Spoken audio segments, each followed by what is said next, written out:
罗嘎达瓜拉瓜拉们的水古金啊瓦吉夏，大家好，欢迎收看一打看世界，一起看世界，我是瓦吉。大家好，我是拉瑙。一打不仅要带大家一起 see the world， 更要用我们的方式说世界的故事。1840年，纽西兰毛利族代表与英国王室签订的怀唐伊条约，是保障并捍卫毛利族主权的重要基础，也确立了纽西兰政府针对毛利人事务的治理应该要基于伙伴原则，保障毛利族人的参与。不过，近日纽西兰国会进行审议一部极具争议的法案，由联合政府的行动党领袖 David Seymour 提出，主要的目的在要求重新定义怀唐伊条约的诠释原则。然而，这对毛利人来说是限缩了既有的权利，也撼动了政府与原住民族之间的关系。尽管支持该法案的势力薄弱，但这场争议无疑是加剧了纽西兰毛利人与非原民的紧张关系。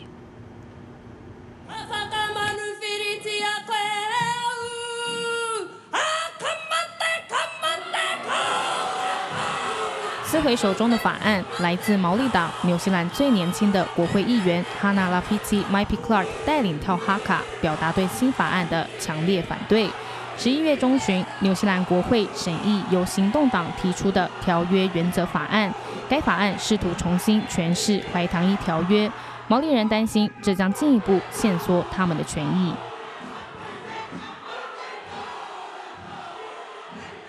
Shame on you, David Seymour.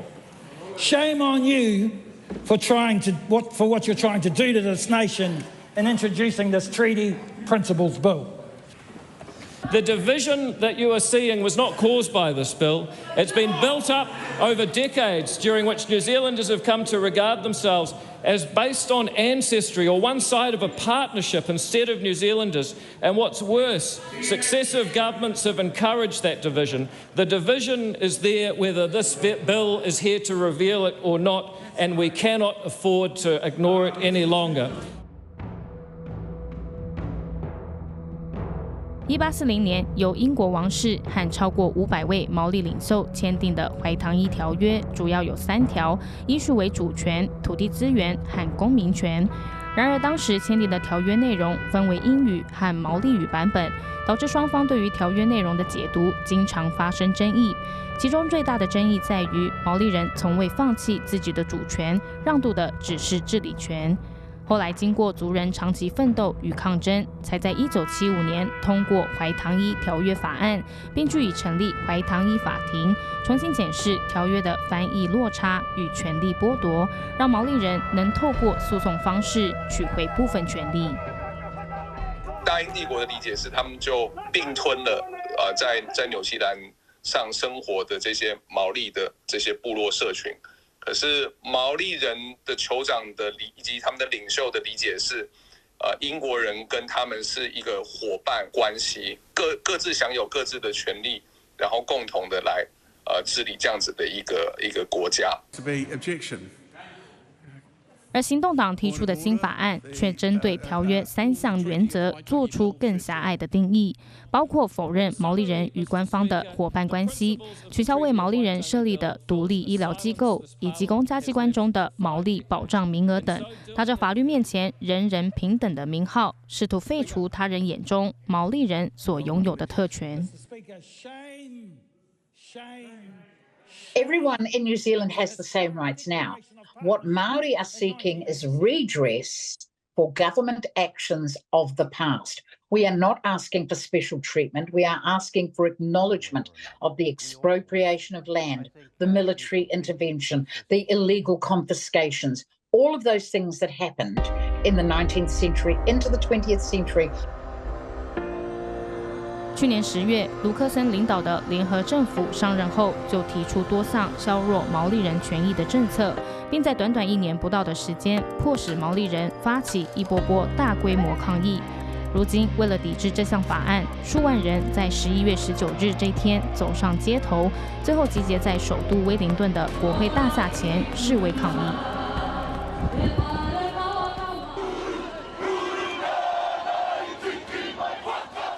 Māori have been here for a long time, and I guess a lot of the actions coming out of Parliament lately haven't been suffice for Māori, I guess. And part of today is reminding the relationship between Māori and Crown, founding document, and tangata whenua tātou. So that's the main thing for us, is reminding those things, and so when the decisions are made, we're considered heavily. Like for me, it's what's the point? We've already got the tiriti o Waitangi in place. Like why are we doing this? Why are we bringing a bill in when there is already a foundational document in there? 抗议民众高举象征毛利主权的旗帜，喊着 "Toitu Te Tiriti" 的口号，要求政府尊重条约的历史与精神。国会议员和毛利领袖也一一站出来喊话。We will never ever have to decide who can mess with our rights and our sovereignty as an Indigenous people here in Aotearoa. We are the kingmakers, we are the sovereign people of this land, and the world is watching us here. Not because of the system, not because of the rules, but because we haka, and because we have our reo, and because we have our culture. 在集会当中，民众向国会议员提交一份超过20万个签名的请愿书，呼吁终止这项争议法案。尽管该法案已在国会一读通过，但纽西兰总理卢克森表示不会继续支持该法案。Treaty issues are complex. They've been negotiated, debated, discussed over 184 years. It's simplistic to assume that you can, through the stroke of a pen, resolve all of that. As you know, our position as a National Party is unchanged. We won't be supporting the bill beyond second reading, and therefore it won't become law. 目前法案已交由特别委员会审查，民众可在期限内提交意见书，预计明年上半年会有更新进展。不可否认的是，这场争议无疑已伤害了毛利人与官方的关系，也加剧纽西兰社会原住民族与非原民的紧张关系。国家人权博物馆正在进行的纽西兰原住民族历史正义荧幕叙事特展，展览主题就在呼应尊重怀唐伊条约的行动。接下来的 IDA Specials 主题特写，节目团队特别专访到参与本次特展的毛利族导演以及共同策展人，一起来探讨怀唐伊条约的历史正义。From September 24, 2024 to March 23, 2025, the National Human Rights Museum hosts the special exhibition Toitu Te Maori, New Zealand Maori Historical Justice on screen. And the special exhibition is co-organized by the New Zealand Commerce and Industry Office, and the curators are Dr. Lin Hao Li and Dr. Guo Heiyi from Taiwan Society for Pacific Studies. And the exhibition also invited Catherine Graham from New Zealand as the film curator. Through the power of visual narrative, the life situation of Maori people in the history is truly presented, and how they protect their justice value and dignity. It is hoped that the New Zealand experiences can be used as a reference for Taiwan to further promote transitional justice of Indigenous peoples. And through IDA Specials, let's find out what stories and messages this exhibition would like to tell us. And first, we are very honored to welcome today's distinguished guest, the co-director of FINA, Paula Fetu-Jones. Welcome. Ko maunga haumi te maunga, ko waipawa te awa, ko takitemu te marae, ko takitemu te waka, ko Paula Fetu-Jones tōku ingoa. I am the co-writer and co-director of FINA, and I've been brought here to represent the film for the exhibition. Thank you so much for joining us today. And also the film curator, Catherine Graham. Welcome. Kia ora koutou katoa, ko Tainui te waka, ko Maunga Tautiri te maunga, ko Waikato te awa, ko Ngāti Koroki Kahukura te iwi, ko Kataraina Kiriama ahau.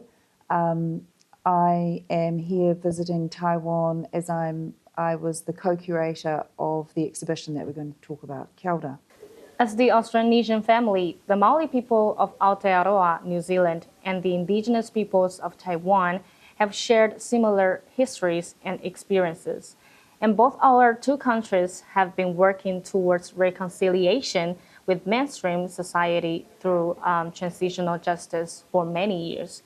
As the film curator, Ms. Graham, could you please briefly introduce the theme of the exhibition, and what message do you want to convey through this exhibition? Well, the exhibition's name is Toitu Te Māori, which means, which is very much aligned with the current political protest movement that's going on in New Zealand called Toitu Te Tiriti, which is about protecting the rights of the Treaty of Waitangi. And Toitu Te Māori relates to protecting the status and the mana of Māori in relationship to Aotearoa.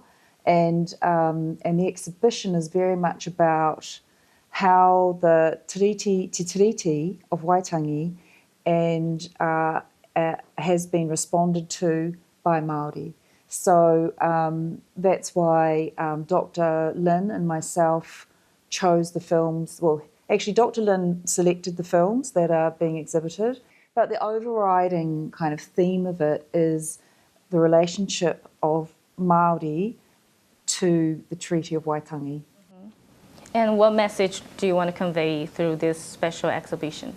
Well, I guess the message is that even though we have this treaty, that it hasn't been honoured by the treaty partner, and that what we've always tried to do is to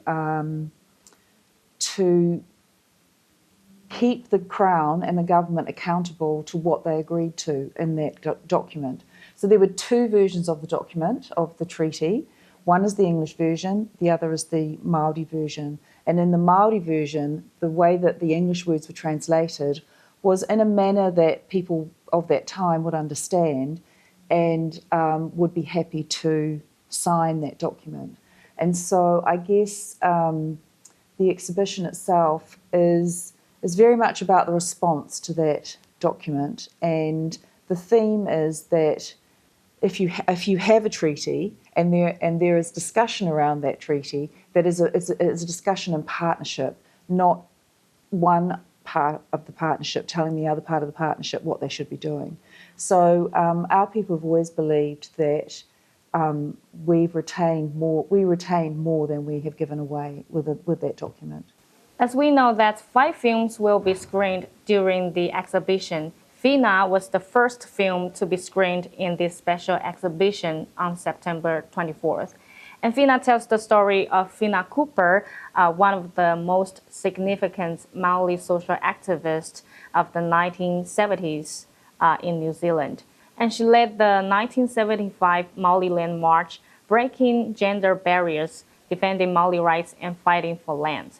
As the co-director, Ms. Jones, could you please tell us more about this story? Yeah, Fina was born in 1895, and she was born from a chiefly whānau family, and she always knew her role within her family, her hapu, her iwi, and as a leader, I guess. And she broke down gender barriers, especially when the colonisers and the missionaries came, who preferred to deal with men because of their patriarchal society. And Māori women they inherited land and they had status. Only 13 Māori women signed the Treaty of Waitangi. And yeah, she was told that she couldn't do things, and she did things anyway. Like there was so much more in the film that we left out. Like she was head of the meat board up north. She was a sharpshooter, Pangaru sharpshooter.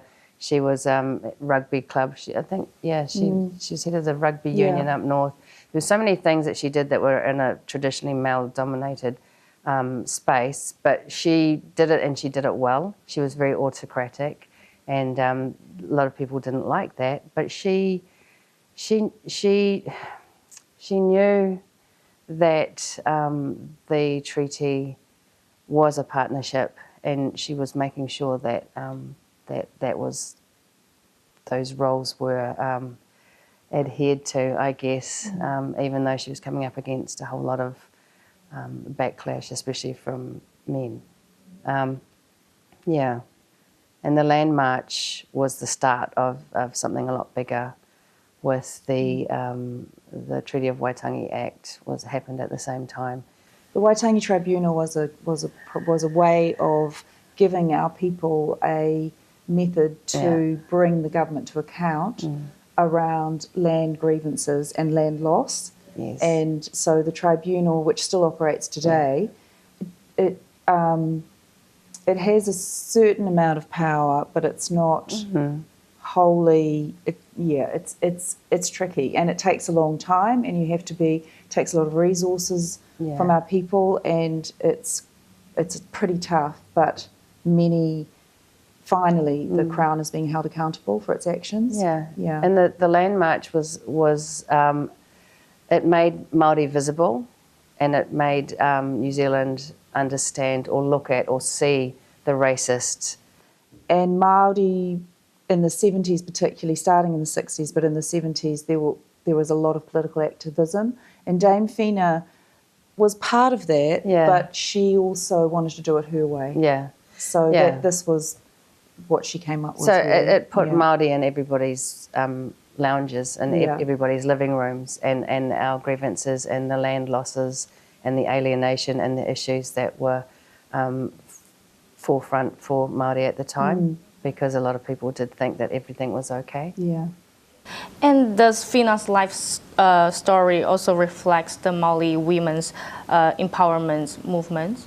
We have a lot of strong Māori women leaders. There's a tradition of, historically there's a strong tradition of wahine Māori being very standing and, taking a stand. And I think that the patriarchy, in terms of a Western construct, of course there is the whole, there will always be that physical difference between men and women, but Māori men and women were far more equal or far more part of the holistic way of looking at everything rather than a gender-based. But we don't even differentiate in Māori language in terms of male or female, so it's kind of interesting. And a lot of Māori women leaders were left out of the narrative. Like in the suffragette movement, there were very strong Māori women who were a part of that, getting the votes for women. And Māori women owned land, but they weren't allowed They weren't allowed to vote because it was only white men in the parliamentary system. White men that owned land. And so a lot of things that Māori do, we've kind of done alongside. Like when the parliament was first formed, then the Kingitanga movement had their own had our own parliament, or own kind of justice. It's just we've sort of created things that run alongside of what's happening in the mainstream, in the sort of in the Western system. And in this exhibition, we found that there is a documentary which is called The Maoli Land March, which is closely related to Whina. So, Ms. Graham, from the curator's perspective, what's the point of view presented by each of these two films? Well, I suppose one is a dramatised version of Dame Whina's life, and so it's about her when she was a young girl, when she was in her middle years, and then as an old lady. So there's dramatic license taken with that story, and it is one particular story of of the many different versions that you could make, because it's scripted. So it's not, while it's based on fact, it's not necessarily totally true, there's dramatic license. But in Te Matakiti or Aotearoa, that is that was made by a documentary team that was embedded into the hikoi. Everything in that is documentary, and it was the very first documentary that was played on the brand new TV2, whenever it was, in 1978, I think. Yeah, so it is actually what happened and what went on. And Dame Whina is in it. And speaking of fighting for land, the Bastion Point's occupation was one of the most important protests in the struggle for Māori land rights in New Zealand. Ms. Graham, could you please introduce more detail about the documentary Bastion Point's Day 507 to the audience? So Bastion Point Day 507 is a documentary film made by one of our most famous Māori filmmakers, Mira Tamita. it basically takes place on the day of, leading up to and the day that 600 police were sent out by the government of the time to remove the protesters from their own land. The protest actually was from Ngāti Whātua ki Ōrākei. They were there because they had always maintained that the land had never gone out of their ownership, and they'd heard that there was going to be a residential development built there for really flash houses, and probably not for Māori.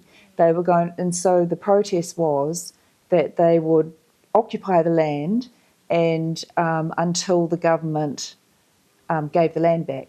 So what happened was they were forcibly removed after 507 days of occupation. They finally, through the Waitangi Tribunal, got the land back, which they now have back. So this was another absolute landmark protest actions that ordinary Māori took to hold the Crown accountable and get our land back, which they did. So, and just like Taiwan indigenous peoples, Māori people also suffered discrimination and unequal treatment due to colonization, and which also led to the rapid loss of the land, language, and culture. And in the documentary No Māori Allowed, revisits how Māori suffered racial segregation and discrimination in their daily lives from 1920s to the 1960s. Could you talk about the impacts of this No Māori Allowed regulations on the Māori people based on their life experience? The thing was, it was really it was quite localized. So what the doco tells us about is the experience of local people in a very small town. So even though this is a small semi-rural town, it's only an hour out of Auckland. It's a place called Pukekohe, and there's another place near it called Tuakau, which these were towns that were founded on land that was confiscated by the government after what called the Māori Land Wars, and there was 1.3 million acres taken, or 1.7, sorry, I'd have to, acres taken from the Waikato people, and this was part of that parcel of land that was taken at that time. And so it's a very wealthy little town. It's a hub for market gardening and agriculture, and so Māori were used as labour force on their own lands, basically that they've been removed from, which I think is a similar story probably to the Taiwanese people, indigenous people, and so what was built up there was like the subclass of people who were Māori, and we weren't allowed into the hospital. We weren't allowed to be treated in the hospital. We weren't provided with housing in those towns, and you weren't allowed to even walk on the same side of the road as non-Māori.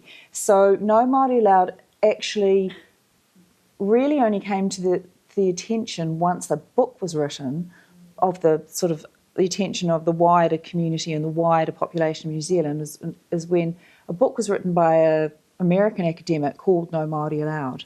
And so finally someone from outside had come in and written a story about what had happened, which was essentially apartheid being practiced in New Zealand, in this town. And it wasn't uncommon. There were other towns as well, but this is just the one that was written about. And the local people, there's so much trauma that they had never really faced it themselves. And so I went to a few of the meetings when they were talking about it, and you could just feel that in the room, that this was the first opportunity that their story had been allowed to be told. So it's an extraordinary, and when it was played, it was because it was first played on television New Zealand. When it was played, there was a lot of conversations that happened, and a lot of realisation that actually this is real, this really happened. These people were totally segregated against, and people's stories were finally heard. So it was kind of the start of a healing process and reconciliation process. Yeah, so it's a very powerful documentary. And I wonder, is that only happened in a specific area or is national? No, it would have been national. Yeah. Like from my own personal experience, my father is Māori and my mother is Pākehā. And there's lots of stories about, trying to get housing, rentals. And when my mother turned up, they would give it to her, and then when my dad turned up, they would take it away because he's Māori. And it's quite blatant. But I think, when you're talking about the impacts, it's a shame. It's a shame that you're not good enough, and that gets passed down and passed down. So and they don't, I remember watching the shame of it. Yeah, the shame of this being put onto you, your parents having to go through that, and then the shame is it's a generational trauma, and it's just not ever been good enough for.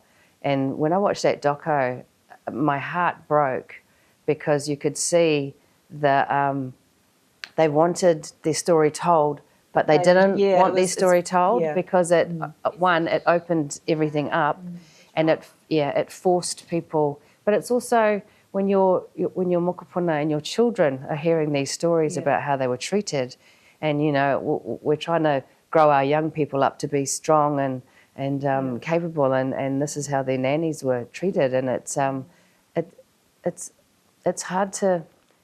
Well, many of our children anyway now are of the generation that came through our language learning nests, koanga reo, that have where the language is being reclaimed. And I mean, two of my three children are relatively fluent te reo Māori speakers.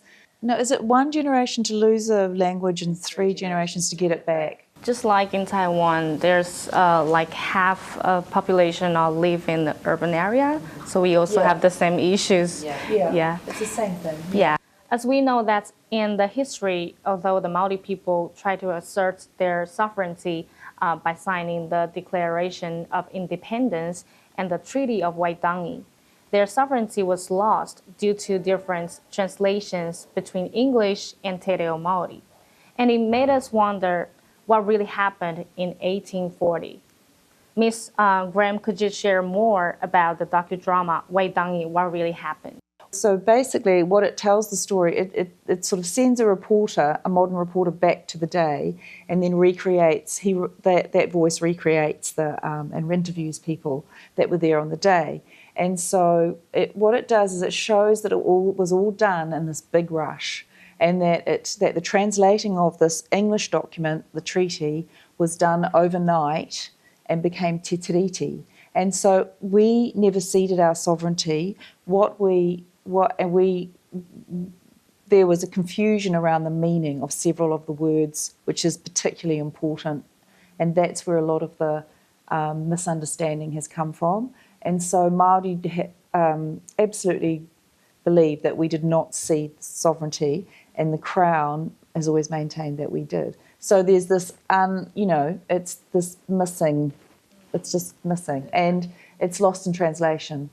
Yeah, so because at that time there would be no reason to sign something like that would, because we were still the majority population. It was more, I think, probably when you hear the dialogue and you read about it, it was probably just as much about the verbal story and the oral stories that were being told as the document itself. Because when you think that we're an oral people, and so there was a lot of discussion on the day around the different parts of it as well, so which you can't really capture because that's the Western legal system, is you have a document and everybody signs it and then we all agree on it, So at the moment what's happening in Aotearoa is there's proposed litigation going on about it from one of our new coalition government partners, and the Prime Minister and his party has said that they're not going to ratify it, that they're just more or less going through the motions, but it's caused a huge amount of trauma, and Māori people are very upset about what's being proposed to happen. So we see this as a living document. The three P's that Māori sort of look at with the Treaty of Waitangi is participation, that we are participating in all of decisions, protection, that the Crown protects us, and that's against outside influences as well. Participation, protection, and partnership, and that we are equal partners. And the interesting thing, though, is back in the day, they thought we were all going to die. They were going to die out. But and in 1874, we were down to about 40,000 Māori in New Zealand. But because of disease and other, But it has backfired because we're up to 1 million now. Having more kids, but it's also people identifying as being Māori. And keeping the culture alive. And this year, Taiwan and New Zealand jointly launched the special exhibition. And what is your thoughts or prospects of this collaboration experience?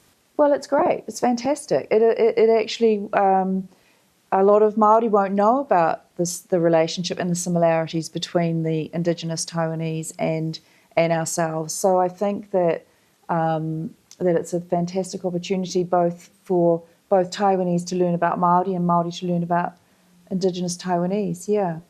And Ms. Jones and Ms. Graham, what inspirations do you hope to bring to Taiwanese society by telling the stories of Māori people? And why is this so important to you? It's important for us to tell our stories because we're the only ones that can in the way that we do. And it's been such a long time we haven't been able to tell our stories. And I think also as women, it's important for young women in Taiwan to see what's possible. I mean, if we can do it, then there's no reason, and we're quite happy to support anybody that wants to tell their own stories. Well, I suppose Indigenous peoples in our struggle all around the world are at different stages, and Māori are at a particular stage. And what I think this exhibition brings is just a reflection of where we're at. And for other Indigenous people, so for local Indigenous people here, they'll be able to look at the stories that are being told and hopefully get inspired, or they'll want to get in touch with Māori and see and come up with some collaborations and partnerships, and look at ways that we can help each other tell each other's stories. So I think that it'll be hopefully a lot of people will go and see it, especially Indigenous Taiwanese. Thank you so much for joining us today. Kia ora. Thank you for having us. So let's take a break. For more stories from Ita See the World, please stay tuned. 庆祝中华民国台湾与马绍尔群岛共和国建交26周年纪念，马绍尔群岛驻台大使馆与原民会合作举行为期1个月的文化艺术交流展。下一段回来，1BN一起来关注。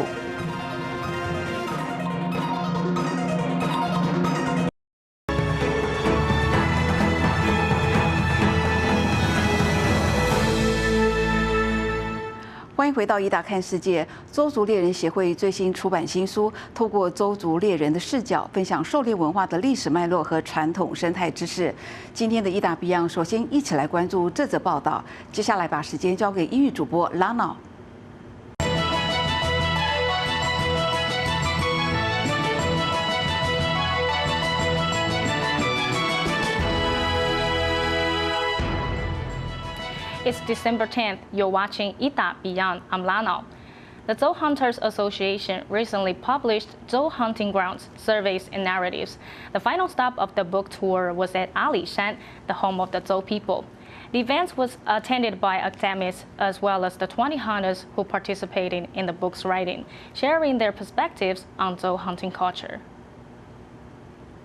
Hunters of the Zou people are presented with the new book, Zou Hunting Grounds, Surveys and Narratives, published by the Zou Hunters Association.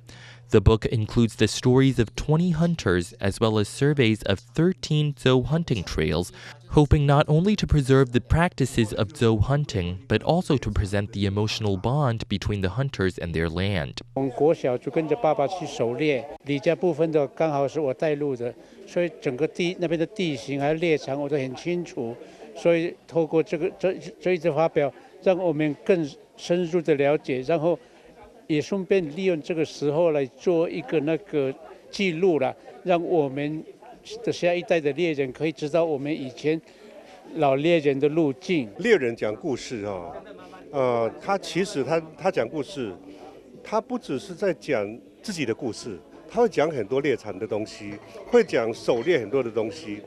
他整个我们当初只是想说有一个猎场地图，这个地图需要有故事，这个故事是谁创造出来的？谁行动出来的？就是猎人。所以他们从他们的生命史、狩猎的过程，就把这样的东西我觉得是端在这本书里面。The book's cover art contrasts the majesty of the Zou land god with the insignificance of a single human, symbolizing the relationship between the mountains and humankind and reminding indigenous peoples to respect the spirits of the mountains. The book's release was accompanied by a tour with the final stop in Alishan, the home of the Zou people. They hope that their work, as the first book to explore hunting culture from indigenous viewpoints, can create a deeper understanding of the connection between indigenous hunting and sustainable and balanced land use. 实际上，我们走入山林我们的猎人本身他就是很崇敬山林，崇敬土地，然后很尊重人。那一向我们猎人的想法就是说，我进入这个山，我不能要求太多。那这些山林的一些产物啊，或者是动物啊，这些有形无形的东西，都是有这个土地神他去圈养眷顾的。之所以办这么多场的新书发表，最主要是我们希望借着这本书，让所有的大众都认识说，狩猎原住民的狩猎不是只有猎杀动物。而且它其实里面蕴含的很多的一些故事。The Zou Hunters Association said that in the future, it may publish even more detailed and comprehensive books to provide a thorough record of the Zou hunting culture. The association will continue to work to preserve the hunting culture and memories of the ancestors. Taitung County government's undergoes Dawu publication plan, going deep into local communities for interviews, writing the life stories of Dawu people taking roots, coexisting, and thriving with the village, so more people can understand and cherish this land, and further promote local tourism and industry development. Youth from Dawu Township chant Paiwan community ballads as opening for the new book launch. This is organized by Taitung County government as part of the Dawu publication plan, conducting deep local interviews, writing about Dawu people taking roots, coexisting and thriving and working hard in life. 其实文化处一直在致力，就是把地方的一些文史收集起来，然后当然不可能完全就把它记录下来。我们也希望说这本书的出版可以让更多人就是说认识大武，愿意来大武。Starting from the South Link Highway, the book covers various themes such as Dawu's elegance, the history of moving to Dawu, and the land nurtured the taste of Dawu, exploring Dawu, personal stories and memories of objects, encompassing the highway economy, migration and settlement, local industries, humanity, and tourist spots, taking readers on a journey deep into the story of Dawu, while preserving the local culture and customs of Dawu. 我相信应该也有很多人会因为这本书，然后在经过大武的时候，把这个书拿回来，像说地图一样，去走访，去看看我们这些所谓书上所写的一些点啊，或者是风景啊，彻彻底底去做一个深层的走入。那它是一个族群融合的一个环境。我是因为有参与这个，也希望说这本书能再继续带领着我们大武的文化继续走下去。Dawu Township, near where the mountain meets the sea, has experienced changes over time, with people coming and going, village shifting and merging. an industry rising and falling, which are all recorded in the book. This is not just a book with cultural and historical depth, but also a unique identifier connecting Da'u. It is hoped that through the book, the public can get to know this place and feel the resilience and passion of Da'u people. The Republic of the Marshall Islands, which has diplomatic ties with Taiwan, is celebrating the 26th anniversary of our diplomatic relationship. On November 20th, they kicked off a month-long cultural and arts exhibition in Taipei.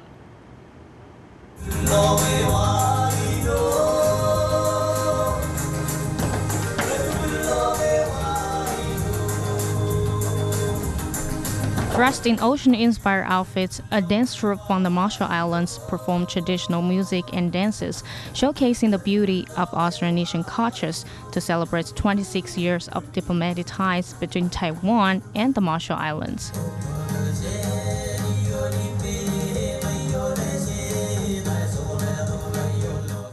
Highlighting the friendship between the two countries, on November 20th, the Embassy of the Republic of the Marshall Islands and the Council of Indigenous Peoples kicked off a month-long cultural and arts exhibition at Taipei's Dimensions Art Center, aiming to strengthen ties and promote cultural exchange. 也希望用艺术这样的一个呈现两国在文化上的相似性，从创作中的绘画，甚至是摄影，还有陶艺。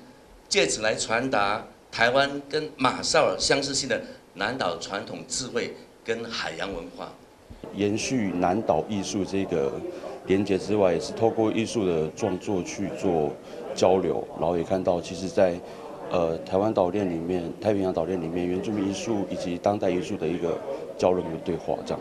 Since establishing diplomatic ties in 1998, Taiwan and the Marshall Islands have built a range of collaborative programs highlighting their close bond. Taiwan has and continues to contribute tremendously to the RMI in numerous fields such as education, health, women empowerment, infrastructure, food security, just to name a few. And as we commemorate this day in our two countries' history, I wish to take this opportunity to renew our assurances and our utmost gratitude to Taiwan for its invaluable support and assistance towards the development and growth of the Marshall Islands. With the theme Island as Vessel, Ocean as Path, a journey and dialogue of Austronesian culture, this exhibition not only reaffirms Taiwan's role as the heart of Austronesian cultures, but also highlights its importance as a vital link in global connections. Taiwan has many cute road and traffic signs reminding drivers to watch out for wild animals.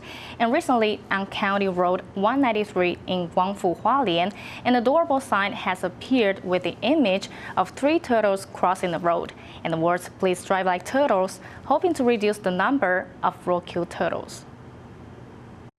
On County Road 193 in the Galudongan village, a special sign was recently put up featuring 3 turtles marked "Please drive like turtles." The cute signs attract the attention of passers-by. Local residents mentioned that this road section often sees roadkill endemic turtles. Hence, the signs were put up with subsidy from the Forestry Bureau. 那一个区段旁边有那个水源，然后那边有那个彩光龟。对啊，之前很多尸体，它会过去，然后它经过路那个车子给，它就会被路杀。 Secretary General Dong Yi mentioned that there are 3 types of endemic turtles in the local area, among which the yellow pond turtle is a Class 1 protected species, and their habitat is right by the road. They were often crushed by passing vehicles, hence the idea to establish these signs to remind road users. 不管是不是保育类啦，真的是在乡间小路开车都不用那么快，因为这3只其实就是。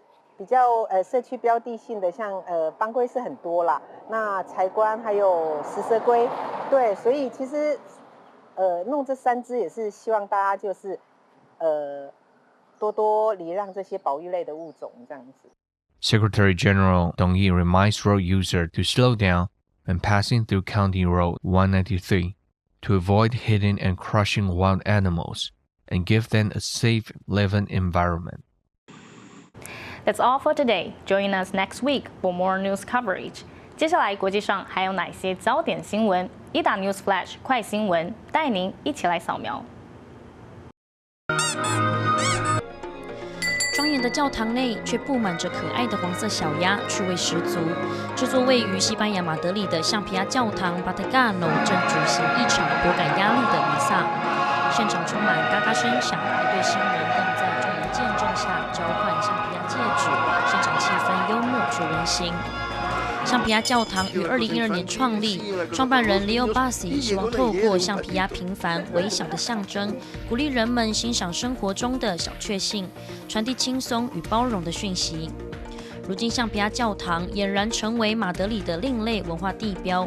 尽管为了应付到访人潮，每周日举行的主日弥撒已增为3场，仍常因场地限制，让许多慕名而来却不得其门而入的民众感到遗憾。洛梨、山竹与长豆摆满桌，上百只活蹦乱跳的猕猴在泰国华夫里市的年度猴子盛宴节中享受把费大餐。猕猴在当地被视为幸运的象征，这项已有36年历史的节庆，展现了人类与野生动物共存的努力，也作为吸引游客观光的亮点。然而，满城的猕猴却越来越影响在地商家与居民的日常生活。为解决猴满文化问题，泰国政府今年推动猴群控制计划，透过捕捉及绝育来减少猴群数量，并将猕猴转移至大型庇护所安置。对此，部分动保组织强调，尽管节育是可行的，但把猴群关入笼中喂养的方式仍需谨慎对待。在智利圣文森特，一群被称为种子守护者的农民正努力收集、交换并种植数百种传统种子，重现因工业化农业而被遗忘的番茄、玉米及其他蔬菜品种。这项行动延续了该地原住民马普切人的农业传统，不仅保存了适应当地环境的农作物，还传承了与种植相关的古老智慧，对生物多样性和文化传统的维持至关重要。因应气候变迁加剧，传统种子的多样性成为解决农业挑战的重要资源。这些传统种子不仅提供了适应不同环境的基因，有助于培育出能应对极端气候的新品种，也吸引高级餐厅业者的关注，带来潜在的市场经济价值。种子守护行动将有助于推动粮食多样性，为粮食安全奠定基石，让传统与创新在现代农业中找到平衡。每年的12月10日是联合国大会订定的世界人权日。除了用来纪念联合国在1948年12月10日通过了世界人权宣言之外，也成为重申并阐明宣言所揭示各项人权精神的重要时刻。在1992年世界人权日当天，联合国大会达成了一项重大决议，将原住民族定位为一个新伙伴，强调政府、国际社会在与原住民族发展伙伴关系时，必须公平地建立在互相尊重与了解的基础上。节目最后，让我们再次回顾毛利人在今年11月中旬发起的尊重怀唐伊条约行动。